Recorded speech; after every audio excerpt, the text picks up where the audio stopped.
نقطة أو زاوية المسرح، وفريد شوقي كان نجم فرقة الريحاني على مدى 10 سنين، وفرقة الريحاني كانت فرقة صعبة وكلها عتاولة وفطاحل، وحضرتك كنت في ذلك الوقت شاب صغير. فيعني لك بصمات الحقيقة في المسرح. كلمني عن المسرح في حياة فريد شوقي. يعني لك المسرح له قدسية وله كيان، وانا اتعلمت قدسية المسرح وانا هاوي من استاذنا يوسف وهبي. أيوه. من نجيب الريحاني. كل ده انا قبل المعهد كنت هاوي، كنت طالب او هاوي مدائر اللي يخش بين الكواليس. يمكن انا مش في الفرقه، ما بشتغلش ولا حاجه، انما تخش ايه الولد ده، ايه الولد ده، اخش اشوف الحكايه لغايه ما خرجت لقيت يوسف وهبي مثلا مكتوب على التذكرة: سترفع الستار في تمام 9:30. ودقيقة لا، استحالة استحالة يدخل مشاهد بعد 9:30. أيوة. يستنى بره في الانتريه، ما كانش فيه فيديو ولا تلفزيون، عاجبه يقطع التذكرة ام 2 جنيه اياميها ولا جنيه ويقعد بره لغاية ما الاستراحة يتفضل يخش. انما ان هو يوسف بيه او نجيب الريحاني واقف يمثل وحد يدخل وواحد بالبطاريه داخل يعمل كده، يعمل كده، يبص كده ويروح قاعد على الكرسي، وثم يقعد يعمل كرسي يعمل صوت، وبعدين يقول لي جنبه: ايه اللي فاتني؟ يقول لي: ايه يا اخويا؟ ابقى انا واقف على المسرح اقول: ايه ده؟ بيقولوا ناس بتتكلم. تخيل. ده انا مره في لندن انا وبنتي بتفرج على مسرحيه طبعا الساعه 8 هناك بيرفعوا، ففي كلمه انجليزي البنت مش فاهمها، بتقول لي: لقيت واحده بصت كده همس همس. مش هنا بيتعودوا على اللب، ويبقى قاعد الممثل، انا ببقى متغاظ ببص لا مؤاخذه.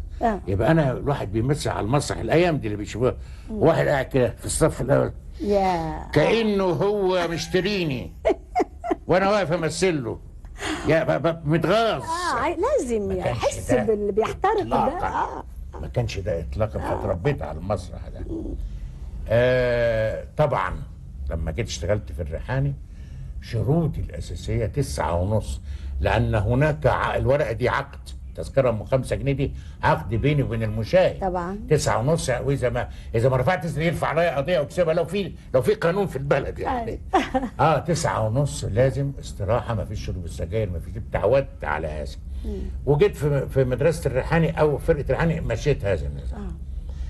الفنانين المتحدين بالذات او شارع محمد علي حينما يعني الاخت او بنتي شريهان بعد الحادثه بتاعتها أردت أن يعني تثبت للعالم وتثبت لشخصيتها ولذاتيتها إنها سليمة، فبتعمل شارع محمد علي اللي حضرتك بتقولي عليها. وطلبت مني أساهم معاهم وساهمت، بس اشترطنا واتفقنا ومشينا على القانون 10 بالدقيقة، وفي استراحة بره دلوقتي عامل لهم كافيتيريا يقعدوا بعد الفصل أول ما يخلص خالص يبتدوا يتفرجوا اللي متأخر. فببص بيجوني مدير المسرح فيه عتابات، يقول له: اشمعنى انتوا ما بنروح في اي وقت في اي فرقه بيدخلونا؟ ليه واقفين؟ صاحب الفرقه راجل مش هقول اسماء طبعا، يبقى واقف على الباب يقول: معلش فاتك حاجه صغيره، خش حاجات فرقه اخرى. ما فيش قانون. الى جانب اللي بيسموه الخروج عن النص. هذه الآفة. هذه الآفة اللي ألحيت فيها كنار وكتبت في الجرايد. الخروج والتلميحات بقى الخروج والألفاظ السيئة البذيئة. وأنا لا ألوم السيدة الوزيرة نجاح اللي عملته في ان تمنع فرق مصريه من سوريا. بعد الفرق معلش. انا اؤيدها واحترمها، وقلت في الجرايد رسمي لاني فعلا دول بيسوقوا الى مصر. طب ما ماله حمدي سرور الرقيب هيجري وراهم في سوريا؟ لابد ان يكون الفنان رقيب ملتزم على نفسه. هل يقبل هذا الفنان ان يقول هذه الالفاظ لو امه او اخته مراته قاعده؟ مش معنى يبيح لنفسه هذا. فالسيده الوزيره على حق، وارجو وقلت للاستاذ حمدي غيث كناقبنا علشان منين يجي العقاب؟ لما يجي الشكوى ان فلان الفلاني خرج عن مصر واساء الى سمعه مصر او هنا حتى في مصر واساء، يعاقبه بالايقاف سنه. لما يتحرم الممثل سنه ما يمثلش، ماديا هيتعب، فنيا هيتأزم، يقوم يتعلم ويعرف يراقب. بالظبط، ده حقيقي.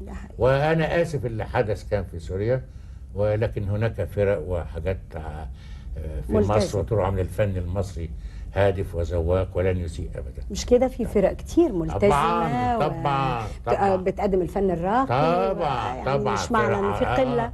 لا في المسرح القومي شارع محمد علي، في فرق كتير، في فرق كتير في مصر بتقدم. استاذ عادل امام مع نجاحه العظيم ده لم يخرج عن نص في حياته حقيقي ولا قال لفظ سيء. حقيقي